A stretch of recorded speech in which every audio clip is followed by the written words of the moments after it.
Ko ngā wāhine Māori, ngā toa I te rarangi ingoa o te ropu nā hinara mo te kōwhiringa pōti e tū mai nei.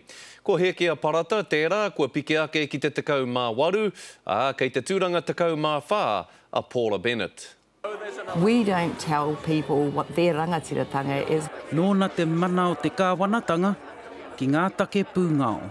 We've just got different priorities, I would say. Nōna tētahi o ngā rāngai, ua rawa atu. He tino puku mahi aia, he pakari aia, he ātāhua hoki me te koi o te hinengaro. Nā te pai o āraua mahi, kua whai hua e nei wāhine Māori mā hoki I te rārangi a nāhinara.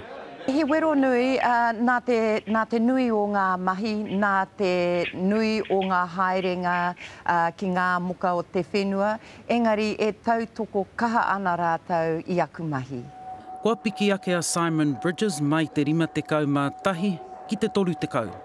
He tohu nui he pūkenga ōna, hei āwhina pea I te kāwanatanga hou.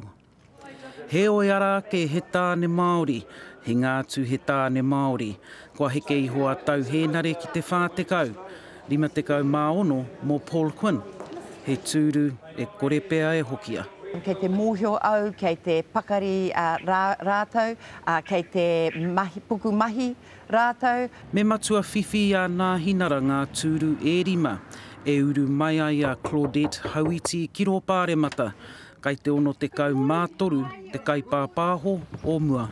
Te kaumātahi ngā Māori kei te rārangi ingoa a nā hinara, me nā kei te tika ngā kaute o te wā, toko whitu rātau ka uru, toko rua no ngā mautere, toko toru no āhia. Ngā Hoia Wade, Te Karere.